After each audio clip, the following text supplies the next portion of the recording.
మన కాదంబరి సిల్క్స్ లో flat 50% discount and 25,000 purchase మీద 2 కంచి కాటన్ సారీస్ ఉచితం. చాలా ఘోరమైన ప్రమాదం.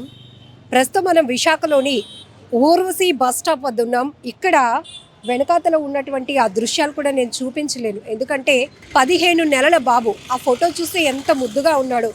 అలాంటిది అతి వేగంగా దూసుకొచ్చినటువంటి ఒక కారు ఢీకొనటం వల్ల ఆ బాబు ఎగిరి పడ్డాడు. ఆ చిన్నోడి బ్రెయిన్ అలా నేలపై పడుంది. ఆ దృశ్యాలు చూస్తుంటేనే గుండెలు వణికిపోతున్నాయి. ప్రత్యక్ష సాక్షి, అలాగనే ఈ రోడ్డుకి ఆపోజిట్లోనే వీళ్ళు ఉంటున్నారు. ఆయన చెప్తున్న మాటలు వింటేనే కాళ్ళు చేతులు వణుకుతున్నాయి.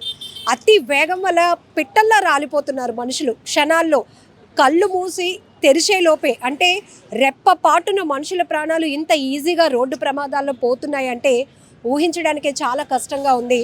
అమ్మ ఆ బాబు ఎత్తుకొని ఆ వైపు నుంచి రోడ్డు దాటుతూ ఉంటుంటే అతి వేగంగా వచ్చినటువంటి ఒక కారు ఢీకొందమ్మా.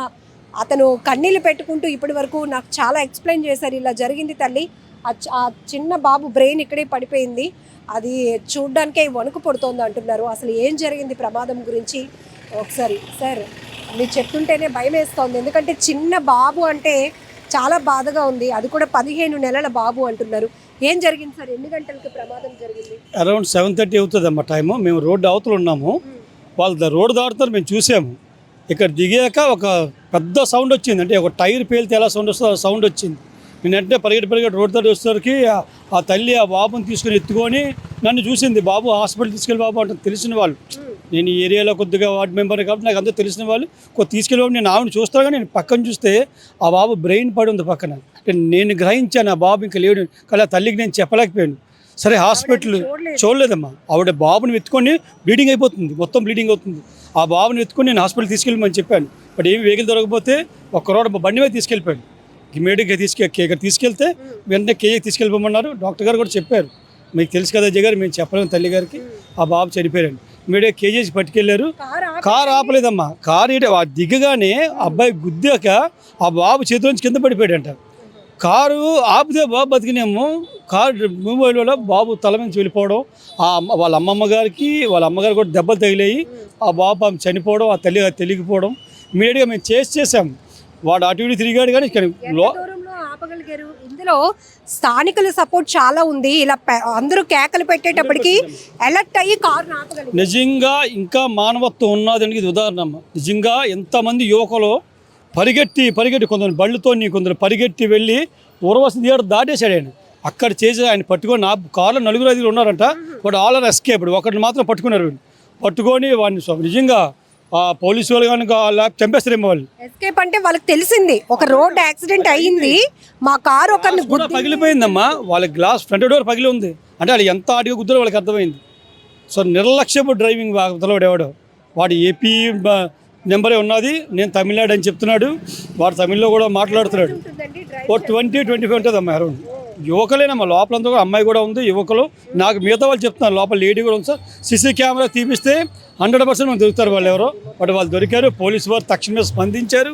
ఇమీడియట్గా వాళ్ళు వచ్చి వాడిని పట్టుకొని వాళ్ళు స్టేషన్కి తీసుకెళ్ళడం, వారితో చర్యలు తీసుకుంటున్నారు. బట్ ఏదైనా ఆ కుటుంబానికి న్యాయం జరగలుగుతారు అల్టిమేట్గా. ఆ తల్లి చూసి వేదన నిజంగా వర్ణించలేము కూడా. నిజంగా ఆ పిల్లలు చూసి నేను కళ్ళతో కూడా చూడలేకపోయాం ఆ పొలి కోసి. కానీ ఆ తల్లి అలా ఎత్తుకొని పాపము ఒక పక్క ఏడుపు, ఒక పక్క నా కొడుకు బాబు తీసుకెళ్ళు అంటే ఏం చేయగలరు మనకు తెలుసు. కోరిక, ఆశ మనకు తెలుసు. కానీ ఇక్కడ మన సిచ్యువేషన్ ఆవిడకి చూడలేదు. ఏదో అనుకుంటుంది వాడు, అంతే దెబ్బతో రక్తం పడుతుందేమో అనుకుంటే తప్పితే ఆవిడ బాడీ అంతా రక్తం ఉన్నది. ఆయన రక్తంలో బ్లీడ్ అవుతుంది కంటిన్యూ. ఇంకా అలాంటి వయసులోని ఆ కష్టం ఎవరికి రాకూడదమ్మా. మీకు వాళ్ళు తెలిసిన వాళ్ళే అంటున్నారు. ఇటువైపు వాళ్ళు ఎక్కడ ఉంటున్నారు? ఈ డౌన్లో సుభాష్ నగర్ అమ్మ. ఇది ఊర్వశి జంక్షన్ రోడ్ ఆపోజిట్. ఈ డౌన్లోనే నాకు తెలిసి వాళ్ళ ఫాదర్ ఇక్కడ 30-40 ఇయర్స్గా నాకు తెలుసమ్మా. ఆయన కూడా లేటెస్ట్గా మ్యారేజ్ అయింది, 2 years అయింది వాళ్ళు మ్యారేజ్ అయ్యి. ఆ బాబు కూడా 1 year బాబు. ఇప్పుడు 15 months, మన మేలో బర్త్డే అయింది అబ్బాయి. ఇది ఆగస్టు 15th month. ఇది ఇంకా దురదృష్టం అబ్బా. ఇంకా కుటుంబానికి ఇలా జరగడం, ఆ భగవంతుడు నిజంగా వాళ్ళకి ధైర్యాన్ని ఇవ్వాలని కోరుకుంటున్నాను. అయినా ఈ జంక్షన్ ఎప్పుడు రద్దీగా ఉంటుంది, ఇందులో అంత ఓవర్ స్పీడ్ కూడా పనికిరాదు. అంటే అమ్మ ఇక్కడ బేసిక్గా ఇక్కడ వచ్చినవన్నీ చాలా బాగానే ఉంటాయి. మరీ అంత యాక్సిడెంట్ జోన్ అయితే ఇది కాదు, చాలా జాగ్రత్తగా ఉంటారు. కానీ ఎవరైతే ఇలాంటి యువకులు మరీ ఇక్కడ ఇది నాన్ లోకల్ వాడి గుర్తుపెట్టుకోండి. వీడు తమిళనాడు అంటున్నాడు, వాడికి ఉంటే సరిగ్గా మాట్లాడలేకపోతున్నాడు. వాడు తెలుగులో అందరితో మాట్లాడుతున్నాడు, లోపలికి తమిళ్లో మాట్లాడుతున్నాడు. వాళ్ళు ఎలా ఉన్నారంటే ఒక గంజాయి స్మగ్లర్ తాగిన వాళ్ళు, ఒక మందు తాగిన వాళ్ళు, ఆ టైప్లో ఉన్నారమ్మా వాళ్ళు. భక్తులు ఉన్నట్టు అనిపించింది. నేను తాగలేదు అంటున్నాడు. నేను చాలా కుర్రలేదు, వాడు ఎంత కొట్టినాడు కాసేస్తున్నాడు, వాడికి ఏం దెబ్బ కూడా తగలట్లేదు. చాలా మంది స్థానికులు ఇంకోటి కూడా చచ్చిపోతున్నాం అలాంటి దెబ్బలు కొట్టాడు, కానీ వాడు అలాగే ఉన్నాడు. అంటే నేను అడిగితే నేను తాగలేదు సార్, నాకు అలవాటు లేదు సార్ అని మళ్ళీ వాడే చెప్తున్నాడు. బట్ ఆ ర్యాష్ డ్రైవింగ్ ఏదైతున్నామా నిజంగా పసిబిడ్డ ప్రాణం అది నిజంగా అది మేము చెప్తుంటేనే మాకు అలా నీళ్ళు తిరుగుతున్నాయి. ఇంత నిజంగా ఆ తల్లి బాధ చూడాలి మీరు. ఇంకా ఎవరో ఇంకా వర్ణించారు. ఇలాగే ఒక 100 మంది వచ్చి వాళ్ళ వెనకాల పరిగెట్టారు, తల్లిని చూశారు, హాస్పిటల్కి పంపించారు. నిజంగా అది మాత్రం ఒక పబ్లిక్లోని పోలీసుల్లోని మానవత ఇంకా బతికి ఉందమ్మా. చాలా హ్యాపీ, అది మాత్రం చాలా సంతోషం తగ్గ విషయం. ఆ తల్లి బాధ కూడా తీర్చలేం. కానీ ఇప్పుడు కేజీహెచ్కి పట్టుకెళ్ళారు, మార్చి దగ్గర ఉన్నారంట, స్టేషన్లోకి తీసుకెళ్ళి కంప్లైంట్ పెట్టించాము. ఇప్పుడు తల్లి తల్లి అమ్మమ్మ పరిస్థితి వాళ్ళకి దెబ్బలు తెలియక అంత దెబ్బలు తెలియదు. అంటే ఒళ్ళో ఎత్తుకున్నట్టు ఉన్నారు. గుద్దులాడు కింద పడిపోయింటాడు అమ్మ అబ్బాయి. నేను అటు ఉన్నాను, ఎత్తుకుని ఉంటా ఇలా దిగుతున్నారు, పడిపోయి ఉంటాడు అబ్బాయి. పడిపోయాడు, ఆగితే బాగుండు. ఆడు ఎప్పుడైతే తీసుకెళ్ళి బుర్ర మేము వెళ్ళిపోయింది. అటుపక్క మేము ఎంత సౌండ్ వచ్చిందంటే ఒక టైర్ బర్స్ట్ అయితే అంత సౌండ్ వచ్చింది, టాప్ సౌండ్ వచ్చింది. సో ఇంకా అక్కడి నుంచి మేము పరిగెట్టి వచ్చేసరికి ఆ తల్లి ఇంకా తీసుకొని ఎత్తుకుంది. నేను పక్కన నాకు కనపడుతుంది, తల్లికి మనం చెప్పలేము. చాలా ఇబ్బందిగా ఉందమ్మా అది కూడా. అందో స్పాట్ అమ్మా, బ్రెయినే బయట ఉండే మనిషి ఉంటారమ్మ ఇంకా. కానీ ఆ తల్లికి మనం చెప్పలేము. హాస్పిటల్కి తీసుకెళ్తామంటుంది, ఇంకా బాబు పంపించానమ్మా. అలాగే హాస్పిటల్కి పంపించాను, ఏదో బాధపడి బండికి పంపించాను. కానీ ఆ డాక్టర్స్ కేజీ తీసుకెళ్ళిపోండి అమ్మా, మరి ఇంకేం చేయలేము. అక్కడ నుంచి నాకు ఫోన్ చేస్తే వాళ్ళ ఫాదర్ ఏడిపోవాలి, మమ్మీ ఏడు. నాకు వాళ్ళ 30 ఇయర్స్గా మాకు తెలుసమ్మా. ఆయన ప్లంబింగ్ పని చేసుకుంటాడు, రోజువారీ కూలీ కష్టపడి పని చేస్తాడు. ఇంకా ఇల్లు మారిపోతాం అజయ్, మేము కూడా ఇల్లు అమ్మేస్తాం. సొంత చిన్న ఇల్లు ఉంది వాళ్ళకి, ఇది అమ్మేస్తూ వెళ్ళిపోతాము, ఒక వాళ్ళ అమ్మమ్మ వాళ్ళ ఇంటికి వెళ్ళిపోతాము. మొన్నే మాట్లాడారు, అబ్బాయి బర్త్డే మేలో చేశారు. ఇంకా దేవుడు ఇచ్చాడు, దారుణం, చాలా దారుణం.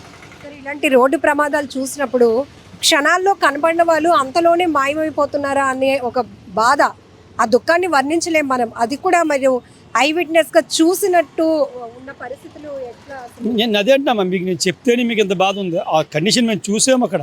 నేను ఈరోజు అటుపక్క తిరిగి చూడలేకపోతున్నాను. నేను ఫస్ట్ అదే చూశాను, నాకు అర్థమైన సిచ్యువేషన్. ఒక జిగిరెడ్డిగా మనకు అంత ఐడియా ఉంటుంది నాకు చెప్పక, కానీ తల్లికి నేను ఏమని చెప్తాను, హాస్పిటల్ తీసుకెళ్ళి బాబు నేను వేడుకుంటుంది అక్కడ. అలాగే వెళ్ళాం. అది ఇంకా ఈ కొద్దిగా అరికట్టాలమ్మా.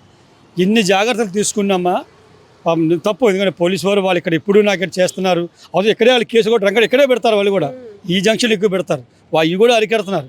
బట్ ఎవరైతే ఈ ర్యాష్ డ్రైవర్స్ కొంతమంది ఉన్నారమ్మా, వీళ్ళు చెప్పారండి కార్ వాళ్ళు ఎటు నుంచి వాళ్ళు ఏం చెప్పలేదమ్మా. వాడిని ఇంకా వాడికి ఛాన్స్ లేదు. పబ్లిక్ కూడా వాడు దొరికిన కానీ కొట్టారు. ఇంకా మరి ఇంకా పోలీసు వాళ్ళు కానీ నిజంగా అక్కడ రాకపోతే టైం కాదు చచ్చిపోతాడు, అలా కొట్టారు వాడిని. అయినా వాడికి ఏం లేదు. వాడి అంటే వాళ్ళు బాధ అంటే ఒక తల్లి బాధ చూసామమ్మా.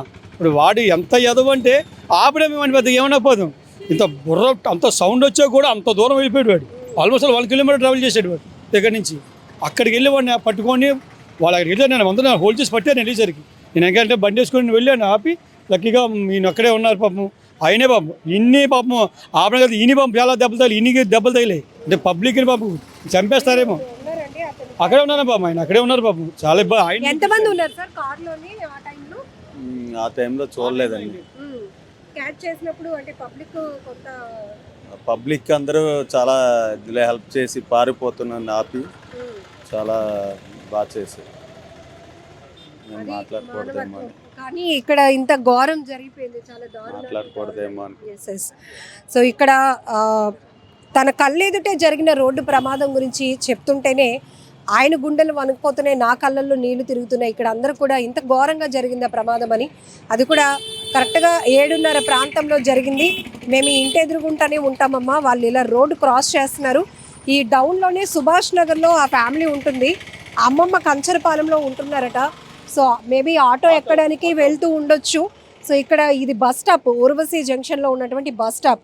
ఎవరికైనా మినిమం కామన్ సెన్స్ ఏంటంటే ఇక్కడ రోడ్ క్రాస్ చేస్తారు అనే కామన్ సెన్స్ కూడా ఉంటుంది. వెహికల్ ఒకవేళ అక్కడి నుంచి ఎంత స్పీడ్గా వచ్చినా కంట్రోల్ చేసుకోవాల్సినటువంటి బాధ్యత, డ్రైవింగ్ అంటేనే చాలా రెస్పాన్సిబిలిటీ. వాళ్ళ ప్రాణంతో పాటు చుట్టుపక్కల ఉన్న ప్రాణాలు, ఆ వెహికల్లో ప్రయాణిస్తున్న వాళ్ళ ప్రాణాలు కూడా వాళ్ళ చేతిలో ఉంటాయి. కాబట్టి చాలా జాగ్రత్తగా డ్రైవింగ్ చేయాల్సిన పరిస్థితి. కానీ ఈ మధ్య కాలంలో జరుగుతున్న రోడ్డు ప్రమాదాల తీరు చూస్తుంటే అతి వేగంగా మృత్యువు దూసుకొస్తున్నట్టుగా వాహనాలు దూసుకొస్తున్నాయి. మనుషులు పిట్టల్లో రాలిపోతున్నారు. ఒక 15 నెలల చిన్నారి కారు వేగానికి ఆ డ్రైవర్ నిర్లక్ష్యానికి బలైపోయాడు అంటే కళ్ళల్లో నీళ్ళు ఆగటం లేదు. ఎందుకంటే ఆ పేరెంట్స్ కూడా లేట్ మ్యారేజ్ చేసుకున్నారట. ఆ పెళ్ళైన 1 ఇయర్కే బాబు పుట్టాడు. రీసెంట్గానేమా 3 months బ్యాక్ బాబుకి బర్త్డే కూడా చేశారు ఉన్నంతలో గ్రాండ్గా. కానీ 15 నెలలకే ఆ బాబు ఇలా రోడ్డు ప్రమాదంలో చనిపోవటం, మాకు కూడా తెలిసిన వాళ్ళు అది కూడా రోడ్డు ప్రమాదం నా కళ్ళెదుట జరగటం నేను అసలు తీసుకోలేకపోతున్నాను. అయితే ఇక్కడ చాలా వరకు స్థానికులైతే పరుగులు పెట్టి క్యాచ్ చేశారు కాబట్టి వాడు ఆగాడు. లేదంటే బాబుని ఇక్కడ గుద్దాడు, ఒక ప్రాణం పోయిందని తెలిసినా కూడా కారు ఆపకుండా అతి వేగంగా పోనిస్తూ ఉంటే అందరూ చేస్ చేసి పట్టుకున్నారు అంట. ఎంత దారుణాతి దారుణం కదా. ఇలాంటి వాళ్ళని చాలా కఠినంగా శిక్షించాలి. ప్రస్తుతం అయితే ఆ తల్లి అమ్మమ్మకు కూడా చిన్నపాటి గాయాలు అవటం వల్ల లోకల్గా ఉన్నటువంటి హాస్పిటల్కి తీసుకెళ్లారు. కానీ ఈయన చెప్తున్నారు ఆ తల్లి ఆ బిడ్డ కోసం తల్లడిల్లిపోయినటువంటి తీరు ఇప్పటికీ నా కళ్ళల్లో కదలాడుతూనే ఉంది. ఎందుకంటే ఆ బాబు చిన్నోడు మెదడు బయటపడింది, అది నేను మాత్రమే చూశాను. ఇంకా బాబు చనిపోయాడని నాకు తెలుసు. కానీ ఆ తల్లి మాత్రం తన బిడ్డని కాపాడుకోవాలి, రక్షించుకోవాలి అని అందరినీ ప్రాధేయపడుతుంది. హాస్పిటల్కి తీసుకెళ్ళండి అంటే పాపం ఎవరో 2-wheeler పైన వెళ్తున్న ఒక పర్సన్ హాస్పిటల్కి బండి పైన తీసుకెళ్లారంట. సో ఇంత ఒక్క ప్రమాదంలో ఎన్ని కోణాలు మనం చూడొచ్చు చూడండి. ఒకడి నిర్లక్ష్యం, ఒక బిడ్డ ప్రాణం పోయింది, మరొకరు తమ మానవత్వాన్ని చాటుకున్నారు. ఇలా ఈ రోడ్డు ప్రమాదంలో అనేక కోణాలు మనకు కనపడుతున్నాయి. ఏదైనా ఈ అతి వేగం వల్ల ప్రయాణిస్తూ రోడ్డు ప్రమాదాలకి కారణమవుతూ మరొకరి ప్రాణాలు పోగొట్టడానికి కారణమవుతున్న వారిని మాత్రం చాలా కఠినంగా శిక్షించాల్సినటువంటి అవసరం కూడా ఉంది.